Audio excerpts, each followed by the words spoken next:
ठीक है। अब विश्व के मानचित्र में सबसे पहली बात करते हैं, क्षेत्रफल की बात करते हैं। तो ये बहुत इजी है कि भारत का क्षेत्रफल के आधार पे, ये है भारत, और भारत का क्षेत्रफल के आधार पे 7वां स्थान है। ठीक है, क्या है? 7वां स्थान है। तो क्षेत्रफल के आधार पे क्या है भारत का? 7वां। एक बार इसको समझ लेते हैं, कितना है भारत का? 7वां, 7th रैंक है। लेकिन बात इतने से नहीं बनती कि हम केवल 7th रैंक भारत की पढ़ लें, ये इजी नहीं है। हम इसको और थोड़ा डिटेल में जाएंगे। नंबर 1 में रसिया है, बहुत इजी है, आप इनको चीजों को याद भी कर लीजिएगा। नंबर 1 रसिया है आपका।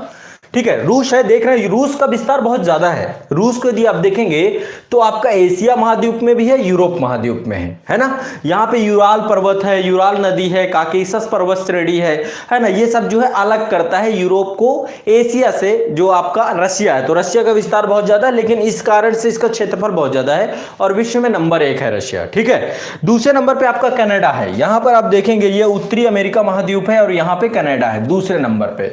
बहुत सारे बच्चों को भ्रम है या गलत जानकारी कई पुस्तकों में दी गई है कि तीसरे नंबर पे चाइना है। नहीं है, तीसरे नंबर पे अमेरिका है। कौन है? क्षेत्रफल के आधार पे तीसरे नंबर पे अमेरिका है। कौन है? तीसरे नंबर पे अमेरिका है। चौथे नंबर पे आपका क्या है? चौथे नंबर पे आपका है चीन, कोरोना कंट्री। चौथे नंबर पे कोरोना वायरस से जुड़ी हुई कंट्री आपकी चाइना। ठीक है, तो चौथे नंबर पे चाइना हो गया। अब बात करते हैं 5वें नंबर पे। 5वें नंबर पे है ब्राजील। यहां पे है ब्राजील। ब्राजील पड़ता है आपका दक्षिणी अमेरिका महाद्वीप में। ठीक है, ब्राजील कहां पड़ता है आपका? दक्षिणी अमेरिका महाद्वीप में। ब्राजील के बाद फिर 7वें नंबर पे आपका 6वें नंबर पे है ऑस्ट्रेलिया। यहां पे ऑस्ट्रेलिया पड़ता है। ऑस्ट्रेलिया आपका जो ये कंट्री है ना, आपको बहुत आसानी से पता होना चाहिए, जो पूरा का पूरा ऑस्ट्रेलिया वाला हिस्सा है, यहाँ पे द्वीपीय कंट्री है, बहुत सारे द्वीप हैं, है ना।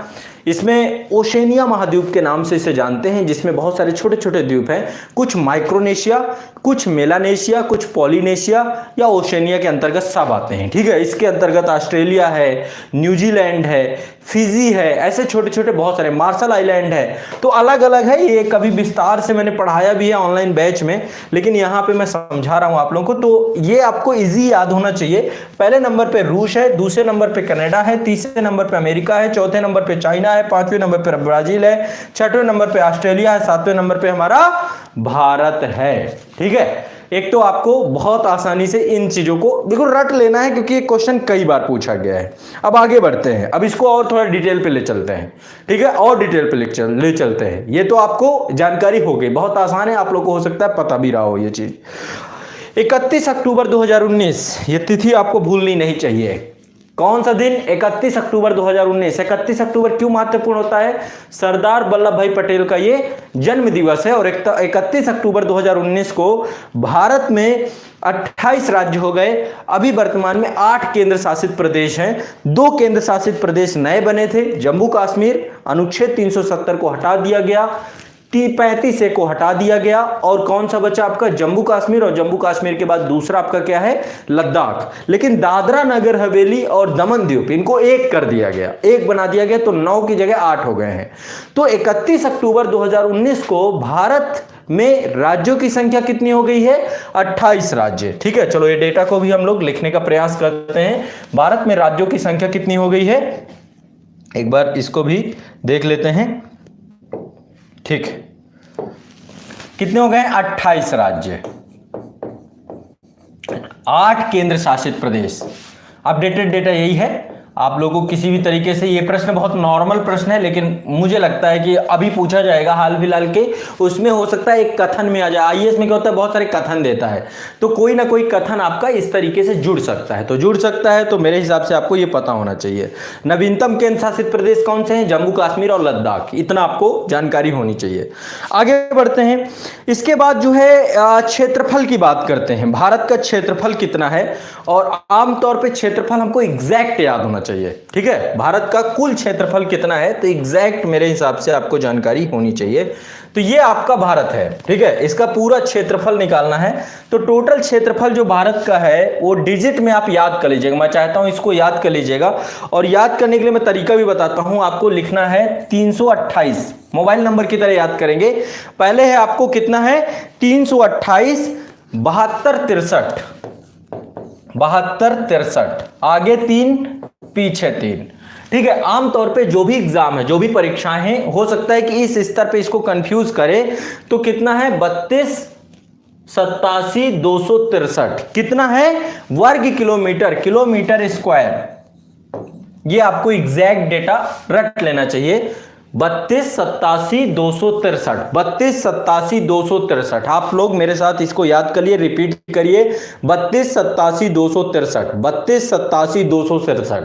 अब दो बातें, इसमें दो बातें और आपको, पूरे विश्व में जितना भी स्थल भाग है, कुल स्थल भाग का ये कितना है, टोटल स्थल भाग का ये बहुत ही कम है, 2.4%। आबादी बहुत ज्यादा है हमारे यहाँ पे, लेकिन आबादी कम, इतनी ज्यादा होने के बाद भी टोटल स्थल का, कुल स्थल भाग का कितना है, ये कुल स्थल भाग का 2.4% है। कितना है 2.4%। बार बार रिपीट कर रहा हूं, मैं चाहता हूं आपके दिमाग में चीजें बैठती चली जाएं। इसमें देखो एक ही क्वेश्चन था, फैक्ट बहुत ज्यादा रहेंगे, बिल्कुल आपको रट जाना है। तो ये कितने हैं 2.4%। टोटल स्थल भाग का, कुल स्थल भाग का कितना है 2.4%। कितना है 2.4%। कितना है 2.4%। रट लो, ठीक। अब बात करते हैं भारत की जनसंख्या के बारे में। संपूर्ण विश्व में अब देखो जनसंख्या आगे कितनी होगी, इसका डेटा आएगा हमारा 2021 में। अभी जो है 121 करोड़ के आसपास जनसंख्या 2011 के आंकड़े के अनुसार थी, लेकिन एक रेशियो निकाला जाए तो भारत में विश्व की कुल जनसंख्या का 17.5% लोग निवास करते हैं। तो ये अभी का डाटा है, अभी अपडेट होगा 2021 की जब आंकड़े आएंगे तो जनसंख्या निवास कितनी कर रही है 17.5। ठीक है, जनसंख्या का निवास क्या है। ये एक बहुत बड़ा संकट है इस समय वर्तमान में। कोरोना महामारी आ जाने के कारण आने वाले समय में क्या ये एक प्रश्न चिन्ह लगता है कि 2021 की जनगणना को नए तरीके से लेना होगा, कुछ नए मानक निर्धारित करने होंगे, या घर घर जाकर जो जनगणना होती थी, जिस तरीके से एनएसएसओ के आंकड़े होते थे, केंद्रीय सांख्यिकी विभाग के द्वारा इनको प्रकाशित किया जाता था, तो अब ये किस तरीके से होगा ये नहीं पता है। लेकिन 2021 की जनगणना के आंकड़े आएंगे बहुत जल्द। बहुत लोग आंकड़े, कुछ एनएसएसओ के सर्वे आ चुके हैं, लेकिन अभी हम इसी को मान के चलते हैं। तो अभी हालिया समय में जो भी प्रश्न आते हैं तो आपको दो चीजों को याद रखना है। पहला ये है टोटल स्थल भाग का परसेंटेज, ये है कुल जनसंख्या के निवास स्थान का प्रतिशत। ये दोनों प्रतिशत आपके दिमाग में क्या होने चाहिए, बैठे होने चाहिए। क्या होने चाहिए, दिमाग में बैठे होने चाहिए। ठीक है, तो टोटल क्षेत्रफल कितना है 32 87 263। कितना है 32 87 263 वर्ग किलोमीटर। ये टोटल भारत का क्षेत्र फल है। कुल स्थल का 2.4% भारत के पास है। कुल जनसंख्या का, पूरे विश्व की कुल जनसंख्या का 17.5% भारत में निवास करता है। कोई दिक्कत, कोई प्रॉब्लम नहीं, बहुत आसान है। ठीक, आगे बढ़ते हैं, इसमें कुछ और डेटा लेकर चलते हैं। आगे का डेटा यह है भारत की मुख्य भूमि का विस्तार कितना है। ठीक है, मैं अभी चलता हूं, आपको वापस ले चलता हूं, भारत की मुख्य भूमि का विस्तार कितना है। ठीक है, तो भारत की मुख्य भूमि का विस्तार कितना है, इस पे चलते हैं। ठीक, ये है भारत का मानचित्र है मेरे पास। इस पे ही चीज़ों को मैं ऐसे ही कराऊंगा, प्रयास मेरा यही रहेगा कि चीज़ों को थोड़ा सा आप लोगों को समझ में आना चाहिए। मेरा उद्देश्य यही है, आसानी से समझ में आ जाए तो बहुत अच्छी बात है, नहीं आएगा तो मैं जैसे भी होगा आप वो मेरे ऊपर छोड़ दीजिएगा, वो मेरी जिम्मेदारी है कैसे होगा। ये है भारत का मानचित्र। ठीक है, अब इसका हमें क्या करना है, विस्तार वाली बात है कि विस्तार कितना है, तो उस चीज़ को हम लोग एक बार देख लेते हैं। ठीक है, तो उत्तर से दक्षिण विस्तार, ठीक है, पूरब से पश्चिम विस्तार, ये दो विस्तार की बात है। ठीक है, अब इससे एक प्रश्न भी बनता है, मुख्य परीक्षा का प्रश्न है। मैं उसको वैसे मुख्य परीक्षा पे ही हल मैंने करवाया भी था, लेकिन प्रयास मेरा रहेगा कि मैं आप लोगों को इसको बहुत अच्छे से समझा सकूं। एक मिनट,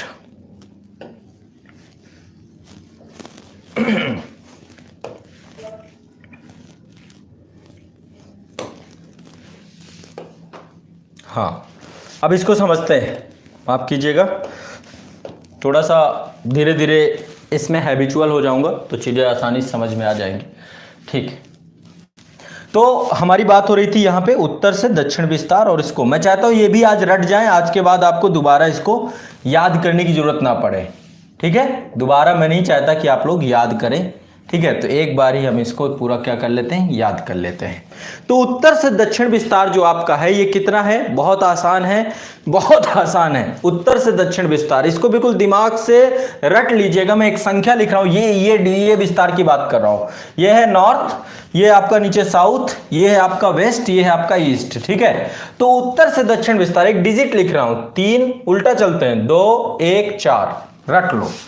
3 उल्टा चल रहे हैं, 3 2 1 4 रट लो।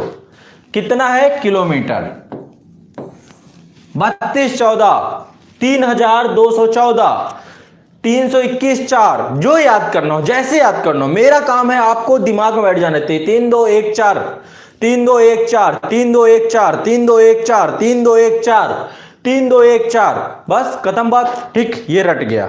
अब आगे चलते हैं, ये डिजिट है, ये भी आसान है, इस डिजिट को भी याद करना है आपको। 2933 2933 29 33 29 33 29 33 किलोमीटर 29 33 किलोमीटर 29 किलो 33 किलोमीटर। उत्तर से दक्षिण विस्तार कितना है, 32 14। उत्तर से दक्षिण विस्तार कितना है, 32 14। पूरब से या पश्चिम से पूरब विस्तार 29 33। तो ये आपका एक मोटी मोटी बात ये हो गई। ठीक है, अब आगे बात करते हैं। अब आगे बात करते हैं, यहाँ पर कुछ और प्रश्न हैं जो मैंने यहाँ पे संकलन किया है। ठीक है, आगे बढ़ते हैं। यहाँ पे आपका कुछ एग्जामों में गांवों की संख्या पूछी गई है 2011 के प्रश्न पत्रों के आधार पे कि गांवों की भारत में संख्या कितनी है। ठीक है, तो एक बार इसको भी देख लेते हैं कि गांवों की संख्या को लेकर के क्या पूछा गया है। तो गांवों की कुल संख्या जो डेटा अभी चेंज होता रहेगा, क्योंकि अब शहरीकरण बढ़ रहा है, लगातार जो है शहर हैं। लेकिन 2011 की जनगणना के अनुसार जो आंकड़े हैं, तो गांव की कुल संख्या कितनी है, 6 लाख। और ये किसी भी एग्जाम में पूछा जा सकता है, किसी भी एग्जाम में 6,40,000 40,000। ये तो मोटा मोटा आइडिया है, आपको इतना आइडिया तो याद ही होना चाहिए। 6,40,000 भारत में गांव है। ठीक है, आगे बढ़ते हैं। ये है टोटल है 932। अभी जो लेटेस्ट डेटा है ये है, आगे चल के डेटा भी बदल जाएगा। अभी नई जनगणना आएगी तो गांवों की कुल संख्या भारत में ये है। ठीक है, ये डेटा आपको याद रखना चाहिए, ये डेटा आपको याद रखना चाहिए। ठीक है, इतना ध्यान रखिएगा, और बाकी इसमें कुछ नहीं है। तो अब कोई भी प्रश्न आता है जो क्षेत्रफल से जुड़ा हुआ, जो भी प्रश्न है, पहले तो मैंने भारत का क्षेत्रफल आप लोगों को बताया, बहुत आसानी से मैंने आपको बताने का प्रयास किया। कितना है, 200 328 72 63 या फिर 32 87 263 32 87 263 32 87 263 32 87 263। ठीक है, ये पूरा का पूरा भारत का क्षेत्रफल है। ठीक, अब आगे बढ़ते हैं। एक चीज और यहां पर ध्यान रखिएगा, ये पूरा जो क्षेत्रफल है, जितना क्षेत्रफल आप देख रहे हैं, इसमें पीओके भी सम्मिलित है, पाक अधिकृत कश्मीर भी सम्मिलित है, और चीन का कब्जा भी सम्मिलित है। पीओके का कब्जा कितना है, पीओके ने जो गैर कानूनी तौर पे हमारा क्षेत्र अधिग्रहित कर रखा है, वो आपका कितना है, 78,114 किलोमीटर स्क्वायर। इतना पीओके का कब्जा है, इतना पाकिस्तान के द्वारा गैर कानूनी तरीके से अधिकृत किया गया है। यदि हम बात करें तो बहुत ज़्यादा नहीं है देखा जाए ओवरऑल, लेकिन इसमें से पीओके का कुछ हिस्सा चाइना को दे दिया गया है। किसने दिया है, पाकिस्तान ने। कितना दिया है, 5,180। ये जो अस्काई चीन के पास जो गिलगिट बाल्टिस्तान वाला इलाका है, वहां का कुछ हिस्सा जो है पीओके ने, ये जो काराकोरम दर्रा आता है और उसके आगे जो एक आर्थिक कॉरिडोर डेवलप कर रहा है और उसी से सिल्क रोड बन रही है। तो जो काराकोरम हाईवे बना है चाइना से पाकिस्तान के ग्वादर द्वीप तक, ग्वादर बंदरगाह तक बनाया गया है, वो आपका पूरा का पूरा इसी एरिया से आता है, जम्मू कश्मीर के। और भारत इसको जो है गैर कानूनी है, पूरी तरीके से गैर कानूनी है, क्योंकि ये पूरा का पूरा जो क्षेत्रफल है, जम्मू कश्मीर की बात है, जम्मू कश्मीर का हिस्सा भारत का हिस्सा है, तो ये चीन को दिया हुआ हिस्सा है। ये कितना है, चीन को दिया हुआ हिस्सा कितना है? पाकिस्तान देखिए पहले तो हमारा गैर कानूनी क्षेत्र ले रखा है और उसने इतना हिस्सा चाइना को लीज में दे रखा है। 5180 किलोमीटर का वर्ग किलोमीटर स्क्वायर का हिस्सा पाकिस्तान के पास है और पीओके का 78,114 किलोमीटर स्क्वायर का पीओके के पास है। तो इसको भी आपको अपने दिमाग में ये डेटा भी रखना चाहिए। आगे जो है चाइना के पास भी, चाइना जब 1962 का युद्ध हुआ था तो उसके बाद भी बहुत सारा एरिया जो है हमारा कैप्चर किया गया था चाइना के द्वारा। तो ये कितना है? ये आपका था, एक मिनट, हेलो, गाड़ी नीचे खड़ी है, उसे हटाना है, साइड पे लगाना है, तो ये आगे हमको अपनी गाड़ी खड़ी करनी है। अभी लाइव सेशन चल रहा है। चलो तो मैं आता हूँ चाबी, एक मिनट, ठीक है। चलिए मैं आगे एक आपको और विषय वस्तु बता देता हूं। एक मिनट रुकिएगा, थोड़ा सा एक छोटा सा अवरोध है, निश्चित तौर पे आप लोग प्रयास करेंगे, तब तक आपको अवलोकन करिए। एक मानचित्र में आपको यहाँ पे देके जाता हूँ विश्व अर्थ का। एक मिनट में आया मैं, ठीक है, एक छोटी सी जरूरत है, एक मिनट में आया।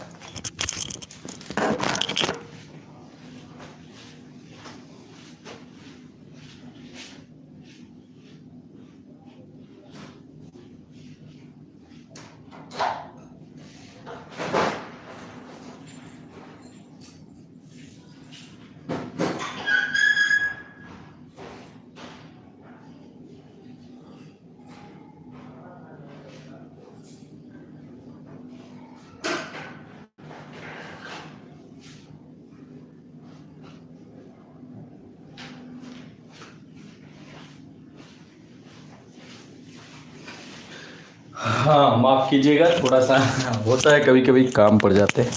ठीक है, चलो आते हैं टॉपिक में, वापस लौटते हैं। ठीक है, तो आपका जो है नेक्स्ट सेशन है, जो नेक्स्ट टॉपिक कर रहे थे, हाँ यहाँ पे चाइना के पास भी जब 1962 का युद्ध हुआ था तो चाइना ने भी बहुत बड़ा हिस्सा हमारा कैप्चर कर रखा है। ये संख्या याद रखिएगा, 3755 किलोमीटर स्क्वायर, वर्ग किलोमीटर, इतना हिस्सा चाइना के पास है। तो ये टोटल हिस्सा है, ये जो है पीओके वाला हिस्सा भी हम इसमें काउंट करते हैं। 32,87,263 किलोमीटर स्क्वायर ये हमारे भारत का कुल क्षेत्रफल है, जिसमें पीओके के पास कितना है? 78,114 किलोमीटर स्क्वायर। पीओके ने चाइना को कितना दे रखा है? 5,180। दूसरा चीन के पास कितना है? ये पूरा का पूरा जो स्काई चीन का हिस्सा है ये सब भारत का हिस्सा है। चाइना का गैर कानूनी अधिग्रहण है, पाकिस्तान का गैर कानूनी अधिग्रहण है, ठीक है, सब भारत का हिस्सा है। तो ये भी आपको ध्यान रखना चाहिए। तो ये पूरा डेटा आपका क्षेत्रफल से जुड़े हुए जो प्रश्न है मेरे हिसाब से गलत नहीं होने चाहिए। तो भारत का स्थान क्या है क्षेत्रफल पे? 7वां, ठीक है, कोई डाउट नहीं ना? चलो आगे बढ़ते हैं। अगला क्वेश्चन जो आपका निकल के आएगा वो अक्षांशीय विस्तार से निकल के आएगा। अभी थोड़ा सा कॉन्सेप्चुअल है, यहाँ पे एक कॉन्सेप्ट भी मुझे आप लोगों के साथ डिस्कस करना पड़ेगा। पहले प्रश्न पे चलते हैं। ऐसे प्रश्न बहुत सारे पूछे गए और देखो मैं इस प्रश्न को आप लोगों को डिस्कस भी करूंगा, कहाँ से ऐसे प्रश्न आए हैं, ठीक है, ये भी मैं आपको बहुत अच्छे से डिस्कस करने का प्रयास करूंगा, कहाँ से ये प्रश्न पूछे गए। तो ये प्रश्न आपका हो गया, ऐसे ये कई जगह पूछा गया। अब आता है ये अक्षांशीय विस्तार को लेकर के प्रश्न आपका कई बार पूछा गया है, तो एक बार इसको देख लेते हैं।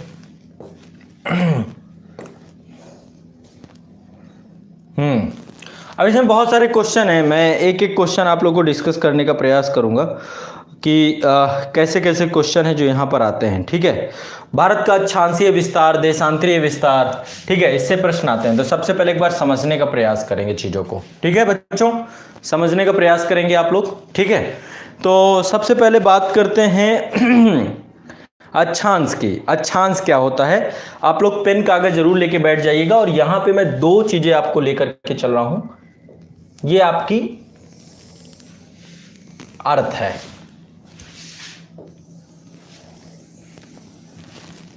ठीक, मान लीजिए ये थोड़ा सा छोटा बन गया, तो चलो एक बार इसको हटा देते हैं।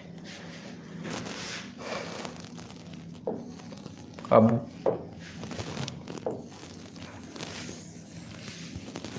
ठीक है, मैं क्योंकि देशांतर भी दिखाना चाहता हूं, ठीक है, तो यहां पे जो अक्षांश रेखा होती है, आसान भाषा में समझाऊं, पहली बात तो ये काल्पनिक रेखाएं हैं।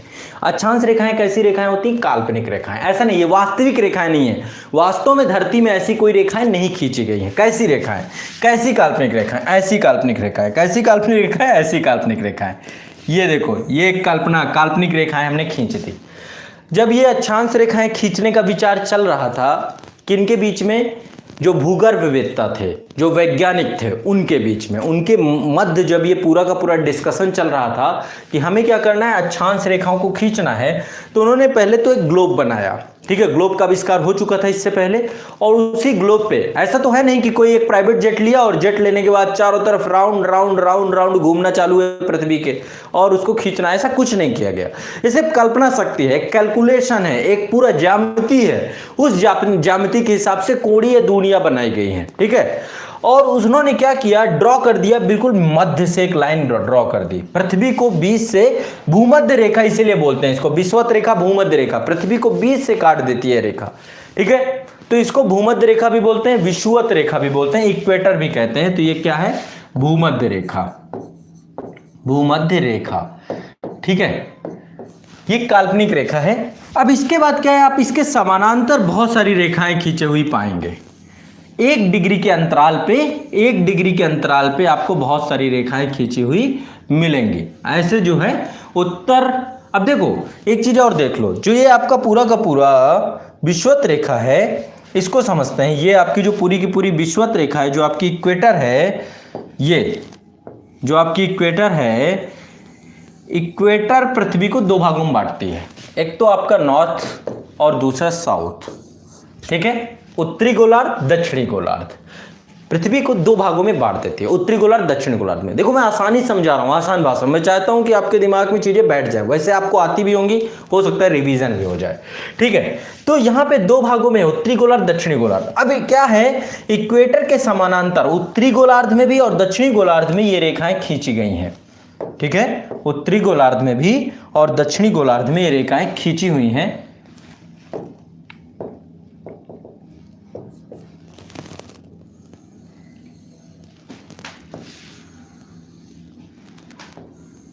एक डिग्री के अंतराल पे। कितना? 1 डिग्री के। अब देखो आसान भाषा में इसको समझाता हूं। यहां पे पृथ्वी का केंद्र है, यहां पे पृथ्वी का केंद्र है, सेंटर है ना। मान लीजिए आपके पास कोई फल हो, फल में मान लो सेव हो, सेव को आप बीच से काट दीजिए। ठीक है, सेव को मैंने क्लास में शायद बच्चों को समझाया भी था, इसको लेकर के बीच से काट दीजिए तो उसका आपको केंद्र बिंदु दिखने लगेगा जहां पे बीज होते हैं ना। तो पृथ्वी के सेंटर में मान लीजिए ये पूरी की पूरी आपने एक लाइन ड्रॉ कर रखी है। अब इसके सेंटर से कोणीय दूरियां लीजिए। जैसे मान लीजिए ये आपका एक 180 डिग्री का कोण है, 180 डिग्री का कोण है ना। अब यहां से 1 डिग्री का कोण, 1 डिग्री का कोण, 2 डिग्री का कोण, 3 डिग्री का कोण, 4 डिग्री का कोण, 5 डिग्री का कोण, 6 डिग्री का कोण, ऐसे बनेगा ना, लगातार बनता जाएगा। कितना बनेगा? 180 डिग्री तक का कोण जाएगा, है ना। तो पृथ्वी के मूल बिंदु से खींची गई कोणीय दूरियां जो कि विषुवत रेखा के समानांतर होती हैं, अक्षांश रेखाएं कहलाती हैं। कुछ नहीं है, पृथ्वी के मूल बिंदु से, पृथ्वी के मूल बिंदु से जब आपने ज्यामिति पढ़ी होगी, कोऑर्डिनेट पढ़ी होगी, तो कोऑर्डिनेट में ये होता है ना, अक्ष होता है ना, अक्ष में ये होता है एक्स एक्सिस, एक्स डैश, माफ कीजिएगा ये वाई,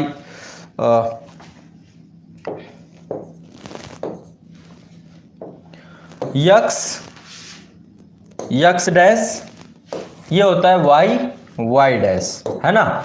ये होता है मूल बिंदु का मान हमेशा 0 0 होता है। ठीक है, तो वही है, यहां पे मूल बिंदु से खींची गई जो कोणीय दूरियां हैं पृथ्वी की, जो कोणीय दूरियां हैं, जितने डिग्री का कोण खींचेंगे उतने डिग्री का वो अक्षांश होगा। ठीक है, तो 1 डिग्री के अंतराल में हम क्या करते हैं, इनको खींचते हैं और यही अक्षांश रेखाएं होती हैं जो इस तरीके से समानांतर होती हैं।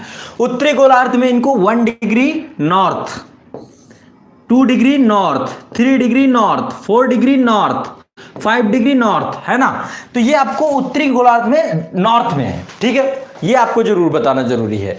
ऐसे ही दक्षिणी गोलार्ध में भी है, दक्षिणी गोलार्ध में भी आपकी ये खींची गई कोणीय दूरियां जितनी भी हैं, उसी हिसाब से ये क्या हो जाएगा, आपका ठीक, दक्षिणी गोलार्ध में भी 1 डिग्री 2 डिग्री 3 डिग्री, तो आपका यहां पे 90 डिग्री नॉर्थ 90 डिग्री साउथ, ये दोनों पोल हैं आपके, नॉर्थ पोल और साउथ पोल। ठीक है, नॉर्थ पोल और साउथ पोल। यदि आप टोटल इनकी काउंटिंग करने जाएंगे तो काउंटिंग में कितनी मिलेंगी आपको, ये टोटल काउंटिंग करेंगे तो काउंटिंग में इनकी संख्या कितनी है, यदि आप कुल देखेंगे तो इनकी संख्या ज्यादा नहीं है, इनकी संख्या है, ये आपका है 0 डिग्री। ठीक है, 0 डिग्री। अब इसके ऊपर और इसके नीचे आप देखेंगे एक ही है, फिर एक से लेकर के यहां पर है ना, तो 89 + 89 + 1 ये टोटल 179 है। कितनी है, 179, इनकी टोटल संख्या है 179। अब एक चीज यहां पे और समझते हैं, अक्षांश रेखाओं के बारे में पहले लिख लीजिए आप लोग, यदि पेन कागज लिखे हो तो कुछ चीजें लिख लीजिए और इसके बाद फिर आगे बात करते हैं। कुछ चीजें आप लिखते जाइए साथ साथ, पेन कागज लिए हो फिर मैं सारी चीजें समझाता चला जाऊंगा। पहला लिखिए इसमें, भूपृष्ठ पर विषुवत रेखा से, भूपृष्ठ पर विषुवत रेखा से, भूपृष्ठ पर विषुवत रेखा से उत्तर या दक्षिण दिशा में स्थित, भूपृष्ठ पर विषुवत रेखा से, भूपृष्ठ पर विषुवत रेखा से उत्तर या दक्षिण दिशा में स्थित, उत्तर या दक्षिण दिशा में स्थित किसी भी बिंदु की पृथ्वी के केंद्र बिंदु से, किसी भी बिंदु की पृथ्वी के केंद्र बिंदु से, पृथ्वी के केंद्र बिंदु से मापी गई कोणीय दूरी, पृथ्वी के केंद्र बिंदु से मापी गई कोणीय दूरी, पृथ्वी के केंद्र बिंदु से मापी गई कोणीय दूरी, पृथ्वी के केंद्र बिंदु से मापी गई कोणीय दूरी क्या कहलाती है, अक्षांश रेखा कहलाती है, अक्षांश रेखा कहलाती है। बच्चों लिखते जाओ मेरी बात, लिखते जाओ, सभी लोग लिखते जाएंगे। ठीक है, मापी गई कोणीय दूरी कितनी कहलाती है, अक्षांश रेखा कहलाती है। ठीक है, आगे बढ़ते हैं, नेक्स्ट।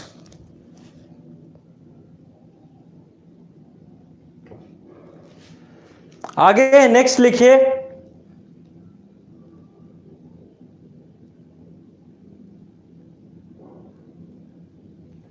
अक्षांश रेखाएं वह काल्पनिक रेखाएं होती हैं, अक्षांश रेखाएं वह काल्पनिक रेखाएं होती हैं, अक्षांश रेखाएं वह काल्पनिक रेखाएं होती हैं, अक्षांश रेखाएं वह काल्पनिक रेखाएं होती हैं, अक्षांश रेखाएं वह काल्पनिक रेखाएं होती हैं जो पृथ्वी के चारों ओर, जो पृथ्वी के चारों ओर पूर्व से पश्चिम दिशा में, पूर्व से पश्चिम दिशा में या पश्चिम से पूर्व दिशा में, ऐसा कोई फिक्स नहीं है, पश्चिम से पूर्व दिशा में या पूर्व से पश्चिम दिशा में, पूर्व से पश्चिम दिशा में, पूर्व से पश्चिम दिशा में। आमतौर पे पूर्व से पश्चिम ये कहते हैं क्योंकि पृथ्वी का जो घुमाव है, ठीक है, घूर्णन के कारण, या फिर पश्चिम से पूर्व दिशा में, यानी वेस्ट टू ईस्ट या ईस्ट टू वेस्ट, है ना, विषुवत रेखा के समानांतर खींची जाती हैं, विषुवत रेखा के समानांतर। आप देख रहे हैं आपस में मिल नहीं सकती, कोई भी अक्षांश रेखा एक दूसरे से मिलान नहीं करती है, कोई भी अक्षांश रेखा एक दूसरे से नहीं मिलती है, तो एक दूसरे कैसी होती है, समानांतर होती हैं। विषुवत रेखाएं समानांतर, अक्षांश रेखाएं समानांतर होती हैं, अक्षांश रेखाएं समानांतर होती हैं। तो ये भी आप पूरा इसको लिख लीजिए, पूरे के पूरे पॉइंट को। ठीक है, विषुवत रेखा के समानांतर खींचे जाती हैं। अक्षांशों को, अक्षांशों को अंशों, अंश, अंश डिग्री, अक्षांशों को डिग्री, डिग्री ऐसे बनाते हैं, एक बार मैं आपको बता दूं, डिग्री जैसे आपने डिग्री, है ना, डिग्री का ये होता है 1 डिग्री, 2 डिग्री, 3-4 डिग्री, है ना, 5 डिग्री, तो डिग्री का चिन्ह ये होता है। इसके बाद डिग्री, अंशों, मिनट, मिनट कैसे होता है, जैसे कि मान लीजिए 5 डिग्री 6 मिनट, तो मिनट का चिन्ह एक डैश बना देते हैं, ऊपर क्या होता है, एक डैश बना देते हैं। अंशों, मिनट और सेकंड, और सेकंड, और सेकंड, सेकंड में 2 डैश बने होते हैं आपके, सेकंड में 2 डैश बने होते हैं, ठीक है। जैसे कि यहां पे डबल ऐसे ऐसे करके मिनट में 1 डैश, सेकंड में 2 डैश, तो ये दोनों आपको पता होगा, और ये आपका डिग्री होता है, ठीक है। तो इतना आपको बेसिक जानकारी होनी चाहिए क्योंकि आमतौर पे लिखा होता है ये, ठीक है। तो आगे लिख लीजिए इसको, अंशों, मिनटों और सेकंडों में दर्शाया जाता है, दर्शाया जाता है।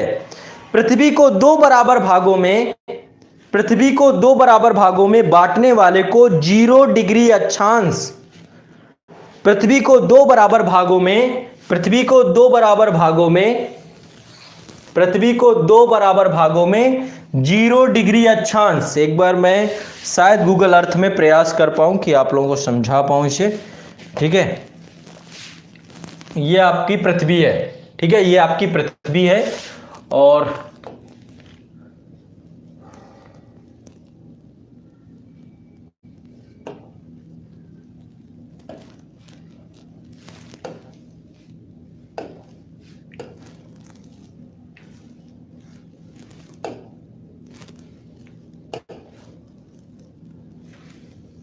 नहीं,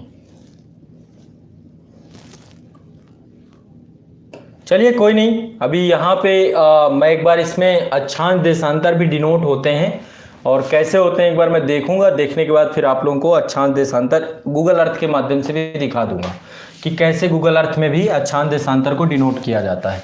इसमें भी बहुत प्रॉपर तरीके से दिखाया जाता है, ठीक है। तो एक बार मैं इसको देख करके आप लोगों को समझा पाऊंगा, ठीक है, कैसे इसमें अक्षांश देशांतर दिखाते हैं। इसमें भी कहीं ना कहीं पे सेक्शन है, ठीक। चलिए देख लेंगे इसको, ट्यूटोरियल्स हम लोग समझ लेंगे। तो ये आपकी जो है अर्थ है, पृथ्वी है, और पृथ्वी को आप लोग अपने मोबाइल में भी इंस्टॉल कर सकते हैं गूगल अर्थ को, और बहुत आसानी से मानचित्र को देख सकते हैं। तो पृथ्वी आपकी घूर्णन कर रही है, एक निश्चित जो है दिशा में ये घूर्णन कर रही है, पश्चिम से पूर्व की ओर घूर्णन कर रही है ना, और लगातार जो है पश्चिम से पूर्व दिशा की ओर घूर्णन करने के कारण से जो आपका सूर्योदय होता है वो भी आपका पूर्व दिशा में इसी कारण से होता है, सूर्य दिशा में आपका सूर्य उदित होता है, ठीक है। क्योंकि पहले जो है जो भी स्थान है पहले पूरब में ऐसे ऐसे चलती रहती है पृथ्वी, ठीक है। और ये टिल्टेड है, अपने अक्ष पे 23.5 डिग्री जो है टिल्टेड है, ठीक है। चलिए आगे बढ़ते हैं, नेक्स्ट आगे बढ़ते हैं। यहाँ पे ये 1 डिग्री के अंतराल पे खींची जाती हैं, ठीक है। जैसे 0 डिग्री है, फिर 1 2 3 4 5, ठीक है, और 90 तक हम जाएंगे, ठीक है। तो एक तो सबसे पहले ये आपको 0 डिग्री से लेकर के आपका पूरा का पूरा यहाँ तक जाती है। 1 डिग्री के अंतराल पे इसको उत्तरी गोलार्ध में खींचा जाता है, और ऐसे ही दक्षिणी गोलार्ध में भी 1 डिग्री के अंतराल पर खींचा जाता है टोटल इनको, ठीक है। इसके बाद इन दोनों के बीच में जैसे दो आपके, ये एक क्वेश्चन पूछ सकता है आपका, जैसे कि ये मान लो 0 डिग्री है, 1 डिग्री है, तो दोनों के बीच की जो दूरी होगी, अधिकतम दूरी होगी, वो कितनी होगी? 111 किलोमीटर। ये जरूर याद कर लीजिएगा। 2 अक्षांशों के मध्य के बीच की जो अधिकतम दूरी होती है 111 किलोमीटर। कितनी होती है? 111 किलोमीटर। कितनी होती है? 111 किलोमीटर। कितनी होती है? 111 किलोमीटर। कितनी होती है? 111 किलोमीटर। रट लीजिएगा इसको। 2 अक्षांशों के बीच की अधिकतम दूरी कितनी होती है? 111 किलोमीटर। 2 अक्षांशों के बीच की अधिकतम दूरी कितनी होती है? 111 किलोमीटर। ये भी आपको दिमाग में बिल्कुल बैठा होना चाहिए, ठीक है। तो ये हो गई आपकी अक्षांश रेखाएं। अभी थोड़ी देर में डिस्कस करेंगे, आपकी जो आगे की जो सेक्शन होंगे उनको बारे में भी चर्चा करेंगे। अब देखो इससे प्रश्न पूछता है, अब चलो आगे, अब आगे बढ़ते हैं। इससे प्रश्न भी पूछता है, प्रश्न के बारे में, प्रश्न पे चलते हैं।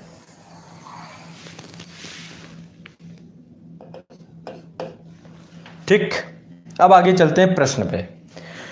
अब जैसे मान लीजिए ये है,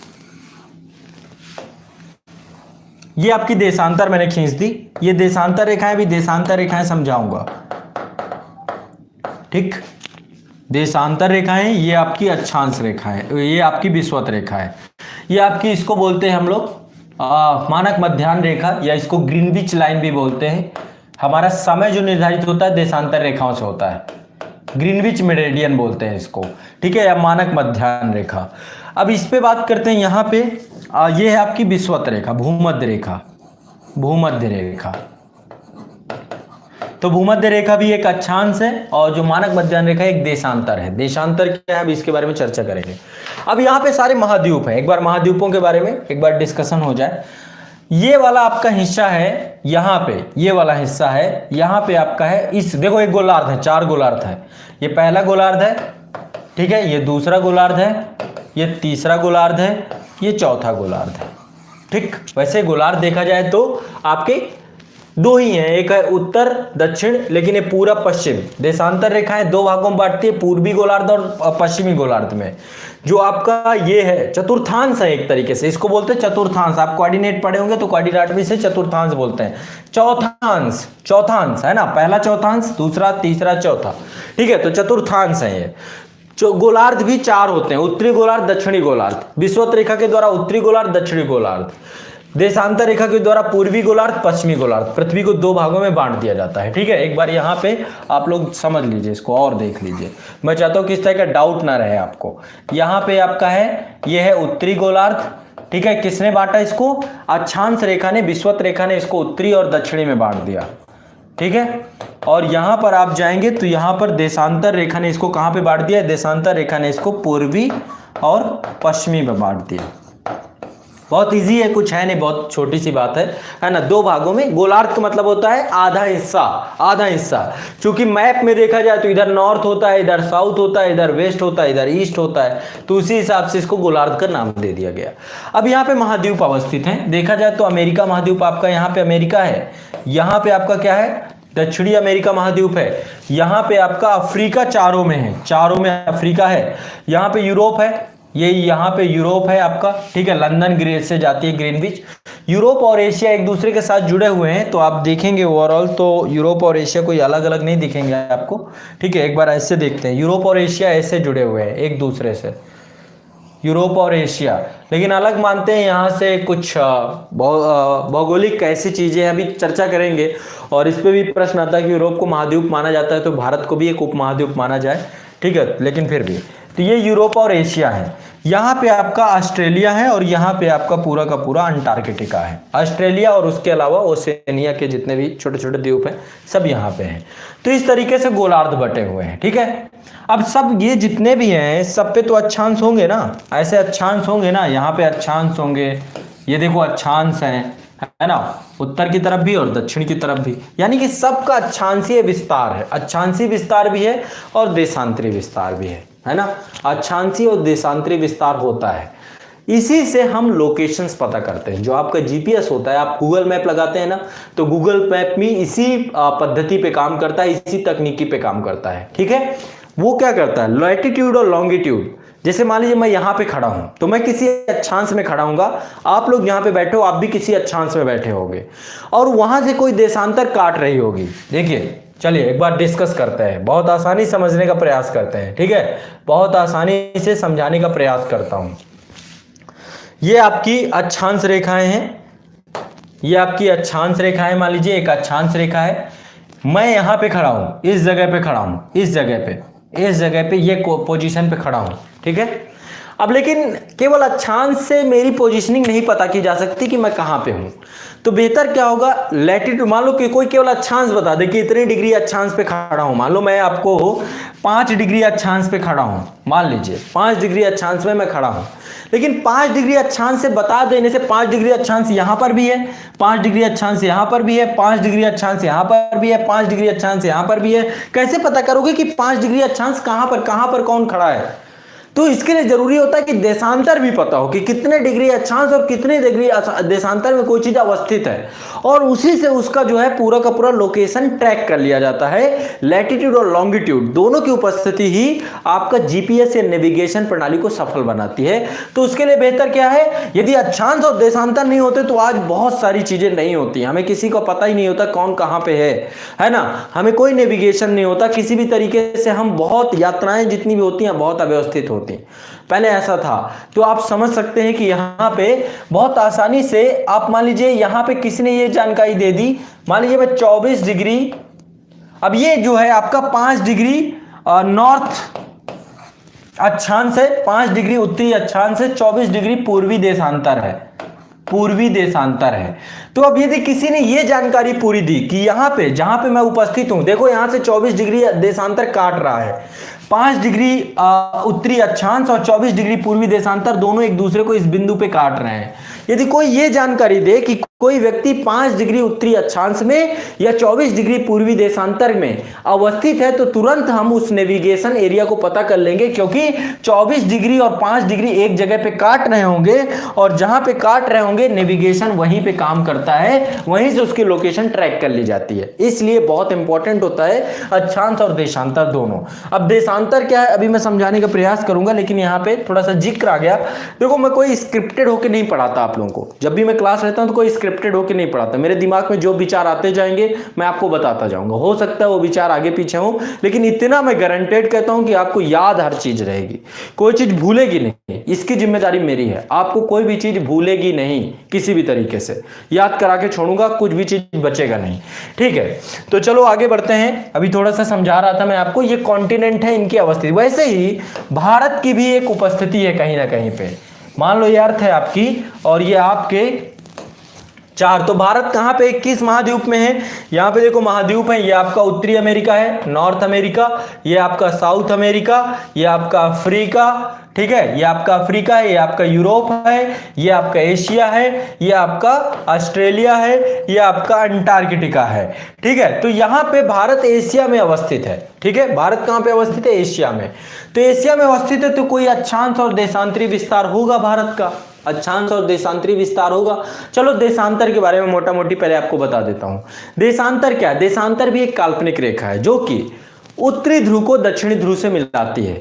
देशांतर एक काल्पनिक रेखा है जो उत्तरी ध्रुव को दक्षिणी ध्रुव से मिलाती है। देशांतर एक काल्पनिक रेखा है जो उत्तरी ध्रुव को दक्षिणी ध्रुव से मिलाती है। देशांतर एक काल्पनिक रेखा है जो उत्तरी ध्रुव को दक्षिणी ध्रुव से मिलाती है। ये आपका नॉर्थ पोल है, ये आपका नॉर्थ पोल है, ये आपका साउथ पोल है। ठीक है, ये आपका उत्तरी ध्रुव है, ये आपका दक्षिणी ध्रुव है। तो दोनों को एक दूसरे से मिलाती है, दोनों को एक दूसरे से मिलाती है, दोनों को एक दूसरे से मिलाती है, दोनों को एक दूसरे से मिलाती है, दोनों को एक दूसरे से मिलाती है। ठीक, ये क्या है? देशांतर रेखाएं। ठीक, देशांतर रेखाओं के बारे में एक चीज जरूर ध्यान रखिएगा, समानांतर रेखाएं नहीं होती हैं। जैसे अक्षांश समानांतर रेखाएं होती हैं, वैसे देशांतर समानांतर नहीं होती हैं। ये क्या होती हैं? इनकी दूरियां घटती बढ़ती जाती हैं। ध्रुवों से विषुवत रेखा की ओर इनकी दूरी बढ़ती है, ध्रुवों से विषुवत रेखा के बीच इनकी दूरी बढ़ती है। आप देखेंगे ध्रुवों के पास इनकी दूरी बहुत कम है। ठीक है, एक बार फिर से इसको समझने का प्रयास करेंगे। मान लीजिए ये आपकी अर्थ है। ठीक, सबसे पहले वैज्ञानिकों ने क्या किया होगा कि पृथ्वी के बीचों बीच से एक उत्तरी ध्रुव से दक्षिणी ध्रुव को मिलाने वाली रेखा खींच दिया होगा। अब चूंकि ये पूरी बैठक लंदन के ग्रीनविच में चल रही थी, तो इसी को बोल दिया कि यही है 0 डिग्री, यही है मानक रेखा, तो इसको 0 डिग्री बना दिया गया। अब इससे उत्तरी ध्रुव से दक्षिणी ध्रुव की ओर खींचने वाली बहुत सारी रेखाएं इन्होंने खींचनी प्रारंभ कर दी। ठीक है, जैसे कि ये भी 1 डिग्री होगा, है ना, 1 डिग्री पूर्वी, 1 डिग्री पश्चिमी, 2 डिग्री पश्चिमी, 2 डिग्री पूर्वी, इधर पश्चिमी, इधर वेस्ट है, इधर ईस्ट है। ठीक है, तो ऐसे जो है ये रेखाएं खींचनी प्रारंभ की गई। किधर से? नॉर्थ पोल को साउथ पोल से मिलाते हुए, नॉर्थ पोल को साउथ पोल से मिलाते हुए, नॉर्थ पोल को साउथ पोल से मिलाते हुए। कैसे? नॉर्थ पोल को साउथ पोल से मिलाते हुए, नॉर्थ पोल को साउथ पोल से मिलाते हुए। बहुत आसान है बेटा, बहुत ज्यादा कुछ नहीं है इसमें। ठीक है, इन दोनों के बीच का एक डिस्टेंस है, इन दोनों के बीच का एक डिस्टेंस है। अब देखो इनका डिस्टेंस कोई फिक्स नहीं है। एक बार मैं यहाँ पर एक विषुवत रेखा ड्रॉ करता हूँ, फिर आपको यहाँ पे, ये आपकी विषुवत रेखा है मान लीजिए। ठीक है, ये विषुवत रेखा है। तो आप एक चीज पाएंगे, ध्रुवों के पास इनके बीच का डिस्टेंस बहुत कम है। ध्रुवों के पास इनके बीच का अब ये डिस्टेंस बढ़ता जा रहा है, दोनों के बीच में डिस्टेंस आप देखेंगे लगातार बढ़ता जा रहा है, दूरी बढ़ती जा रही है। ध्रुवों के पास इनके बीच का जो डिस्टेंस होता है वो अधिकतम होता है। ध्रुवों के पास इनके बीच का जो डिस्टेंस होता है वो कितना होता है? अधिकतम होता है, मैक्सिमम होता है। ध्रुवों के पास नहीं, विषुवत रेखा के पास, माफ कीजिएगा, विषुवत रेखा के पास इनका डिस्टेंस कितना होता है? अधिकतम होता है। कितना होता है अधिकतम? 111.33 किलोमीटर। ठीक है, 111 याद रखिएगा। वैसे 111.33 किलोमीटर इनका अधिकतम डिस्टेंस होता है। अधिकतम दूरी कितनी होती है? 111.33। अधिकतम दूरी कितनी होती है? 111.33। अधिकतम दूरी कितनी होती है? 111.33। अधिकतम दूरी कितनी होती है? 111.33। दिमाग में बैठा लो। कहां बैठाना है? यहां पे, इसके अंदर डब्बा खोलो और डाल दो इस बात को। अब आगे जो है ये है देशांतर रेखाओं की अधिकतम दूरी। कहां पर? विषुवत रेखा में। विषुवत रेखा में दो देशांतर रेखाओं के बीच की अधिकतम दूरी 111.33 किलोमीटर होती है। अब यहां पर जैसे जैसे ये ध्रुवों की ओर जाती हैं, जैसे जैसे ध्रुवों की ओर जाएंगी, जैसे जैसे ध्रुवों की ओर जाएंगी, इनकी दूरी कम होती जाएगी, इनकी दूरी कम होती जाएगी और ध्रुवों के पास पहुंच के कितनी हो जाती हैं? ये जीरो हो जाती हैं। इनकी दूरी आपस में जीरो यानी कि एक बिंदु में जाके मिल जाती हैं, समाप्त हो जाती हैं। तो ये समानांतर रेखाएं नहीं होती हैं, ये समानांतर रेखाएं नहीं होती हैं। ये आपको अपने दिमाग में बैठा लेना चाहिए। इजी, कोई बात नहीं, कोई दिक्कत वाली बात नहीं, कोई टेंशन नहीं, है ना? आसान है, बहुत आसान है, बहुत इजी है। ये है देशांतर रेखाएं। उत्तरी ध्रुव को, नॉर्थ पोल को साउथ पोल से मिलाने वाली रेखाएं, काल्पनिक रेखाएं देशांतर रेखाएं होती हैं। यही चीज मैं आपको इसको बताने वाला था। अब बात करते हैं भारत की। ठीक है, अब यही है, जैसे अब मान लो यहां पे कोई चीज है, मान लीजिए ये आपकी 23 डिग्री है, 23 डिग्री उत्तरी अक्षांश, नॉर्थ, ठीक है, लैटिट्यूड। अक्षांश को लैटिट्यूड बोलते हैं, देशांतर को लॉन्गिट्यूड बोलते हैं। देशांतर को लॉन्गिट्यूड, लॉन्गिट्यूड देशांतर, लैटिट्यूड अक्षांश। तो जो लैटिट्यूड होता है 23 डिग्री लैटिट्यूड यानी 23 डिग्री उत्तरी अक्षांश है। क्या है? उत्तरी अक्षांश। तो अब मान लो कोई चीज 23 डिग्री उत्तरी अक्षांश पे अवस्थित है, किसी ने आपको जानकारी दी, मैं थोड़ा सा नेविगेशन आपके दिमाग में बिल्कुल बैठ जाए, किसी ने जानकारी दी आपको कि कोई वस्तु 23 डिग्री उत्तरी अक्षांश पे अवस्थित है, तो आप कहां ढूंढोगे? 23 डिग्री तो यहां पे भी है, यहां पे भी है, यहां पे भी है, यहां पे भी है, ये सब 23 डिग्री है, ये सब 23 डिग्री है। आप यहां ढूंढोगे कि यहां ढूंढोगे कि यहां ढूंढोगे कि यहां ढूंढोगे, तो जरूरी हो जाता है कि आपको कोई ये भी बता दे कि देशांतर कहां पे है। यदि आपको कोई देशांतर बता दे तो आपका काम हो जाएगा। केवल 23 डिग्री आपको ये जानकारी होने से पता नहीं लगेगा। तो आपको कोई यदि पूरी जानकारी दे कि कोई वस्तु 23 डिग्री नॉर्थ उत्तरी अक्षांश में या 25 डिग्री दक्षिणी पूर्वी देशांतर में, 25 डिग्री पूर्वी देशांतर में 23 डिग्री उत्तरी अक्षांश में अवस्थित है, तो आप तुरंत ऐसे 23 डिग्री देशांतर में पहुंचोगे और 23 डिग्री जो है उत्तरी अक्षांश में पहुंचोगे, 25 डिग्री पूर्वी देशांतर में पहुंचोगे, तो आप पाओगे कि एक मिलन बिंदु है, एक क्रॉस है और यहीं पर कोई वस्तु उपस्थित होगी, यानी दोनों के क्रॉस में। तो ऐसे नेविगेशन प्रणाली काम करती है। अब बात करते हैं भारत की। भारत के अक्षांशीय और देशांतरी विस्तार की बात करते हैं। भारत का भी अपना एक अक्षांशीय और देशांतरी विस्तार है। कैसे है समझने का प्रयास करते हैं। ठीक है, भारत के पास चलते हैं। ये हमारा देश है प्यारा सा, ठीक है। तो अपने देश के बारे में थोड़ा सा जानने का प्रयास करेंगे सभी लोग, ठीक है। कहां पे कितना भारत, कितना अक्षांश है, कितना देशांतर है। तो यदि हम भारत की बात करें तो यहां पे आप देखिए ये वाले हिस्से में इसका जो आप देखेंगे, हाँ, ये सबसे उत्तरी हिस्सा है, ठीक है। ये सबसे दक्षिणी हिस्सा है, मुख्य भूमि। देखो भारत जो है एक मुख्य भूमि का विस्तार है, फिर द्वीपीय विस्तार है, द्वीप भी है भारत में। ये आप देखेंगे ये आपका जो है भारत का पश्चिमी हिस्सा है, ये आपका पूर्वी हिस्सा है, ठीक है। तो अब यहाँ पे ये रेखाएं जो हैं ये आपकी देशांतर रेखाएं हैं, यही तो देखा हमने, ये देशांतर रेखाएं हैं। तो देशांतरी विस्तार, ठीक। ये आपकी कैसी हैं? अक्षांश रेखाएं हैं, ठीक है, समानांतर है, ये अक्षांश रेखाएं हैं। तो ये अक्षांशीय विस्तार, यहां पे अक्षांश है, अक्षांश है ना, कोई बड़ी बात नहीं है। अभी मैं इसको और क्लियर कर दूंगा आपका। ये आपका देशांतर है, देशांतर, ठीक है। और ज्यादा क्लियर करना हो तो चलो यहां पे बात कर लेते हैं। यहां पे ये आपका क्या है? 0 डिग्री, ठीक।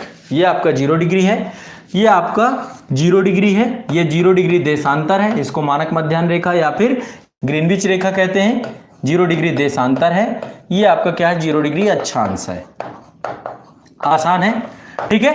ये आपके चतुर्थांश है, पहला दूसरा तीसरा चौथा। भारत यहाँ पे, एशिया यहाँ पे है, इस वाले में, पहले वाले में भारत भी यहीं पर है, यहीं पर भारत उपस्थित है। ठीक है, तो अब देखो, अब आपको ये पता होना चाहिए कि भारत की लोकेशन क्या है। भारत का जो मुख्य भूमि है, मेन लैंड हिस्सा है, मेन लैंड है 8 डिग्री 4 मिनट, 8 डिग्री 4 मिनट उत्तरी अक्षांश। कितना है? उत्तरी अक्षांश कितने तक है? 37 डिग्री 6 मिनट, 37 डिग्री 6 मिनट उत्तरी अक्षांश। भारत का अक्षांशीय विस्तार कितना है?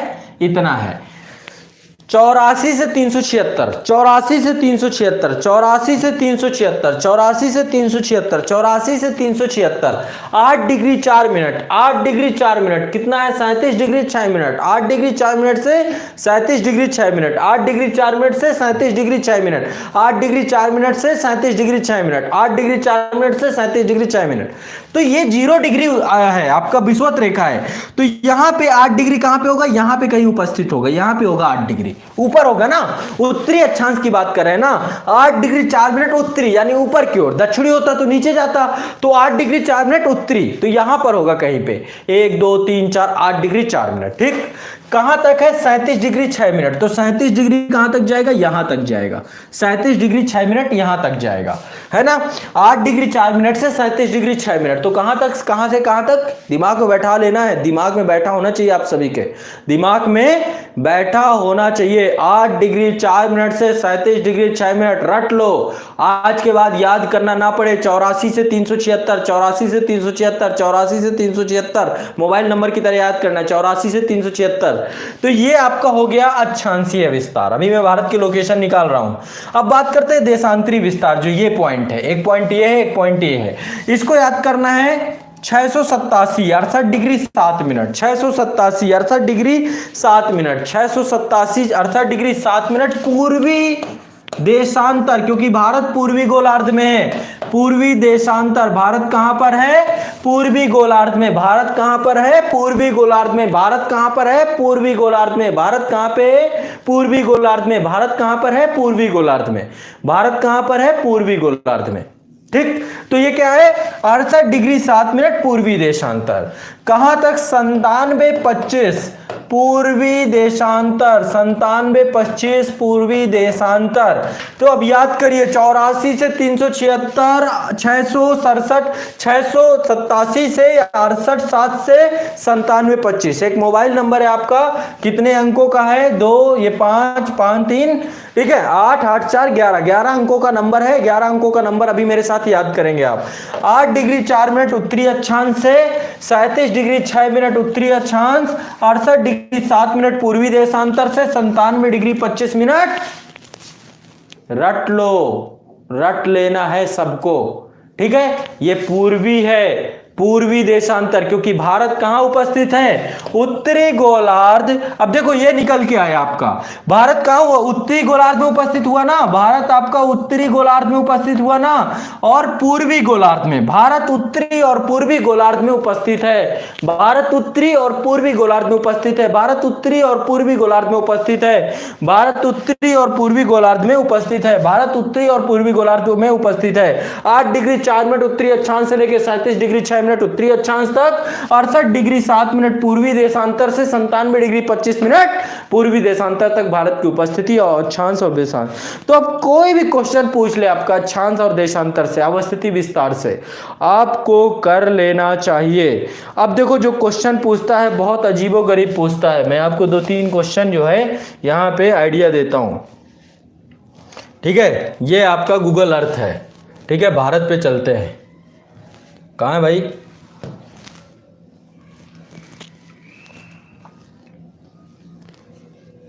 ये रहा भारत हमारा, ठीक है। ये रहा इंडिया। अब यहां पे भारत में कुछ भी पूछ सकता है, इनके पूछने का कोई भरोसा नहीं है, पूछने को कुछ भी पूछ सकता है। आपको क्या करना चाहिए? थोड़ा सा मैप में लेकर के काम करना चाहिए, मैप को लेकर के काम करना चाहिए। कुछ भी पूछ सकता है। ये पूछ सकता है कि राजस्थान में मान लो जोधपुर है, तो जोधपुर किस अक्षांश में आता है, किस अक्षांश में, किस देशांतर में आता है? सिक्किम किस अक्षांश या देशांतर में आता है? उत्तर प्रदेश में आगरा किस अक्षांश या देशांतर में आता है? तो आपको जानकारी होनी चाहिए। जैसे कि देखो, एक क्वेश्चन पूछा गया था, सिक्किम से गुजरने वाला अक्षांश निम्नलिखित में से किस एक से भी गुजरता है? ऐसा क्वेश्चन पूछा गया। मतलब सिक्किम में जो अक्षांश गुजर रहा है वो और कहां से गुजरता है? ऑप्शन इसमें दिए हुए था, राजस्थान, पंजाब, हिमाचल प्रदेश, जम्मू कश्मीर। तो हमको क्या करना चाहिए, थोड़ा सा कंपेयर करके चीजों को देख लेना चाहिए कि भाई कहां पे। तो ये काम तो आपको मानचित्र में करना पड़ेगा। ऐसे कई क्वेश्चन पूछे गए हैं।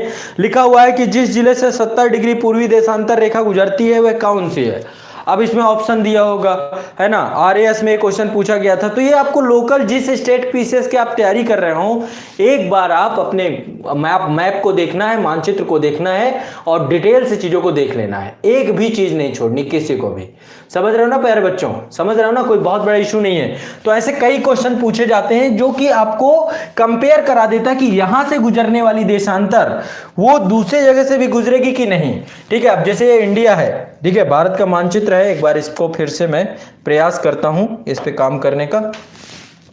ठीक है, ये आपका इंडिया है, गूगल मैप पे है हम लोग। ठीक है, यहां पे हम लोग चलते हैं। ठीक है, तो यहां पे आप देखेंगे तो जो आपका मानचित्र है, मैप है, अब भारत में ये आपका है, मैंने अभी आपको रटवाया था, इसको फिर से एक बार चर्चा करते हैं। ये आपका है 37 डिग्री 6 मिनट 376। ये कितना है, मुख्य भूमि में है ये आपका 84, 8 डिग्री 4 मिनट। देखो एक बार यहां का भी याद कर लेना, जो आपका अंडमान निकोबार द्वीप समूह है, अंडमान निकोबार द्वीप समूह का है 64, क्योंकि वो और नीचे है। 64 यानी 6 डिग्री 4 मिनट। एक बार मैं थोड़ा सा उसके बारे में भी आपको बता ही देता हूँ, थोड़ा सा आइडिया आपको, मतलब मैं नहीं चाहता कि वो भी आपका छोटी सी विषय वस्तु है रह जाए। तो यहाँ पे एक बार थोड़ा सा इसको पहले इसको क्लियर कर लेते हैं। ये आपका 8 डिग्री 4 मिनट तो आपका ये है 8 डिग्री 4 मिनट, ये आपका कन्याकुमारी जो केप के मोरिन है। लेकिन आप देखेंगे इससे भी नीचे अंडमान निकोबार द्वीप समूह का ये वाला हिस्सा है इंदिरा पॉइंट। तो इंदिरा पॉइंट है 6 डिग्री 4 मिनट पे, 64 याद कर लीजिएगा इसका। ठीक है, मुख्य भूमि है 84 से 376 तक, मुख्य भूमि है 84 से 376, है ना। 687 यानी 68, 7 से 97, 25, ये तो आपका बहुत क्लियर है, इसमें कुछ नहीं है। लेकिन जो आपका अंडमान निकोबार द्वीप समूह है वहां पर आपका इंदिरा पॉइंट है, तो आपका 64 है, 6 डिग्री 4 मिनट। तो उसको भी आपको अलग से याद के रखना है। मेन लैंड का ये रहा, और जो सबसे दक्षिणतम बिंदु है हमारा इंदिरा पॉइंट, उसका है 64। ठीक है, इंदिरा पॉइंट, पिग्मेलियन पॉइंट भी बोलते हैं उसको। तो वो जो है आपका 64 है, 6 डिग्री 4 मिनट। अब फिर से चलते हैं गूगल अर्थ में। ठीक है, फिर से आ जाते हैं इसमें, फिर से इसको समझने का प्रयास करते हैं। ये लीजिए, ठीक है, ये लीजिए। अब बात करते हैं इसकी, एक बार डिस्कस कर लेते हैं। तो अब यहाँ पे मैंने यही आपको चर्चा की थी ना, यहाँ पे हमारी चर्चा हुई कि ये कितना है, ये मान लीजिए ये हमारा सबसे है 376। जैसे 376 आता मैंने तो ऐसे ही याद कर रखा है। 84, 8 डिग्री 4 मिनट, ये आपका है कितना 687, 68 डिग्री 7 मिनट, और ये कितना है 97, 25, ये ऐसे याद कर लीजिए। ठीक है, और यहाँ पे अंडमान निकोबार द्वीप समूह ये है, तो ये होगा 64। ठीक है, ये याद कर लीजिए। यानी कि ये आपका सबसे लास्ट पॉइंट है ये आपका, तो ये हमारा पूरा भारत है मेनलैंड का। ठीक है, अब यहाँ पे कौन सा अक्षांश है, कौन सा देशांतर है, इसी के बीच में। जैसे 37 डिग्री, यहाँ पे 8 डिग्री 4 मिनट है, तो फिर आपका प्रारंभ क्या हो जाएगा, मान लीजिए, और थोड़ा सा इसको दूसरे, हाँ, फिर यहाँ पे 9 डिग्री आ जाएगा, यहाँ पे 10 डिग्री आ जाएगा, यहाँ पे 11 डिग्री आ जाएगा, यहाँ पे सब अक्षांश हैं, 12 डिग्री उत्तरी अक्षांश, 13 डिग्री उत्तरी अक्षांश, 14 डिग्री उत्तरी अक्षांश, 15 डिग्री उत्तरी अक्षांश, 16 डिग्री उत्तरी अक्षांश, 17 डिग्री उत्तरी अक्षांश, 18 डिग्री उत्तरी अक्षांश, 19 डिग्री उत्तरी अक्षांश, 20 डिग्री उत्तरी अक्षांश, है ना। तो ऐसे 21 डिग्री, है ना, ऐसे करके पूरा का पूरा ये 37 डिग्री 6 मिनट तक जाएगा उत्तरी अक्षांश का। ठीक, ऐसे करके आपके उत्तरी अक्षांश हैं जो कि प्रॉपर जाएंगे। ठीक है, तो क्या है कि इसी तरीके से आपको